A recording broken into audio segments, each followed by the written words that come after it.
ದೇವೇಗೌಡರ ಹತ್ರ ನಾನು ಕಲ್ತಿದ್ದೀನಿ. ನಾನು ದೇವೇಗೌಡರು ಮಗ ಅನ್ನೋದಕ್ಕೆ ಅರ್ಧ ಸುಟ್ಟಿರ್ತೀನಿ ನಾನು. ನನಗೆ ಹೇಳಬೇಕು ಅಂದರೆ 1000 ಇದೆ, ಅವ್ರು ಹೇಳೋದಕ್ಕೆ 10 ಇದ್ರೆ ನನ್ನ ಹತ್ರ 1000 ಇದೆ. ಮಾತಾಡಬಾರ್ದು, ಮಾತಾಡಲ್ಲ. ಕೆಲಸ ನೋಡೋಕೆ ಹೇಳ್ರಿ. ಬಾಯಿಗೆ ಬಂದಂಗೆ ಮಾತಾಡ್ಬಿಡೋದು, ನೆಕ್ಸ್ಟ್ ಡೇ ಬಂದ್ಬಿಟ್ಟು ಇನ್ನೊಂದು ಹೇಳೋದು, ನೆಕ್ಸ್ಟ್ ಡೇ ಇನ್ನೊಂದು ಹೇಳೋದು, ಅದನ್ನು ಬಿಟ್ಬಿಡಬೇಕು. 25 ಕೋಟಿ ಕೊಡ್ತೀನಿ ಅಂತ ಯಾಕೆ ಹೇಳಿದ್ರು? ಯಾವ ನಾಲ್ಗೆಲ್ಲಿ ಹೇಳಿದ್ರು? ಕಾನೂನಲ್ಲಿ ಅವಕಾಶ ಇಲ್ಲದಿದ್ಮೇಲೆ ಯಾಕೆ ಮಾತಾಡಬೇಕಾಗಿತ್ತು? ಹೇಳಿದ ಮೇಲೆ ಅದಕ್ಕೆ ಕಮಿಟ್ ಆಗಬೇಕಲ್ಲ. ಅವತ್ತು ಹೇಳಿ ಟಿ ವಿ ಮುಂದೆ ತಪ್ಪು ಅಂತ. ನಾನು ಗೊತ್ತಿಲ್ಲದೆಲ್ಲ ಮಾತಾಡ್ತೀನಿ ಅಂತೇಳಿ ಗೊತ್ತಿಲ್ಲದೆಲ್ಲ ಮಾತಾಡೋಕೆ ಮಾಜಿ ಮುಖ್ಯಮಂತ್ರಿ, ಕೇಂದ್ರದ ಮಂತ್ರಿ, CSR ಫಂಡಲ್ಲಿ ಯಾವುದು ಕೊಡಬೇಕು, ಯಾವುದು ಕೊಡಬಾರ್ದು, ಯಾವುದಕ್ಕೆ ಅವಕಾಶ ಇದೆ ಅಂತ ಗೊತ್ತಿರಲ್ಲ ಅವ್ರಿಗೆ. ಯಾರ ಹತ್ರ ಮಾತಾಡ್ತಾರೆ ಅವರು ಅಲ್ಲೆಲ್ಲ ಹೊರಗಡೆ ಅವ್ರಂಗೆ ಕಮಿಷನ್ ಇಡೀ ರಾಷ್ಟ್ರದಲ್ಲಿ ಕಮಿಷನ್ ತಗೋತಾವ್ರ? ಕ್ಯಾಬಿನೆಟ್ ಇಂಡಸ್ಟ್ರಿಯಲ್ಲಿ ಎಷ್ಟು ಫ್ಯಾಕ್ಟ್ರಿ ಹತ್ರ ಕಮಿಷನ್ ತಗೊಂಡವ್ರು? ಹೆಂಗಾರೆ ಎದುರುಗಡೆ ಬಂದು ಮಾತಾಡೋಕೆ ಹೇಳ್ರಿ. ಅಲ್ಲೆಲ್ಲೋ ಪ್ರೆಸ್ಸಲ್ಲಿ ಯಾರೋ ಸಿಕ್ಕಿದಾಗ ಇಟ್ ಆ್ಯಂಡ್ ರನ್ ಹೇಳ್ಬಿಟ್ಟು ಹೋಗೋದಲ್ಲ, ಫಿಕ್ಸ್ ಮಾಡೋಕೆ ಹೇಳ್ರಿ ಒಂದು ದಿವಸ.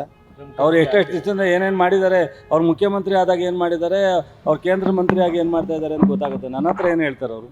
ಸೊ ಅವ್ರು ಹೆಂಗೆ ಹೇಳಿದ್ರು? ಅವರು 25 ಕೋಟಿ ಡಿಪಾಸಿಟ್ ಮಾಡ್ತೀನಿ ಅಂತ ಅವ್ರ ತಾನೇ ಪತ್ರಿಕೆಗೆ ಹೇಳಿದ್ದು. ಈಗ ಹೆಂಗಿಲ್ಲ ಅಂತ ಹೇಳ್ತಾರೆ ಅವರು. ಈಗ ಹೇಳ್ತಾರೆ ಅಂದರೆ ನನ್ನ ಸಂಬಳದ ಪಾಪದ ದುಡ್ಡೆಲ್ಲ ಸಂಬಳದ ದುಡ್ಡಲ್ಲಿ ಕೊಡ್ತೀನಿ ಅಂತ. ಏನು ಇವರು ಒಬ್ಬರೇ ಸಂಬಳ ದುಡ್ಡಲ್ಲಿ ಕೊಡೋದು? ಇವರು ಬಾಪ ಕಮಿಷನೆಲ್ಲ ಅವ್ರು ಸಂಬಳ ದುಡ್ಡಲ್ಲಿ ಕೊಡ್ತಾರೆ. ನನಗೆ ಗೊತ್ತಿಲ್ವ? ನಾನು ಅವ್ರ ಜೊತೆಲೇ ಇದ್ದವನು. ಏನೇನು ಮಾಡಿದ್ದಾರೆ ಅಂತ ಗೊತ್ತಿಲ್ವ ನನಗೆ?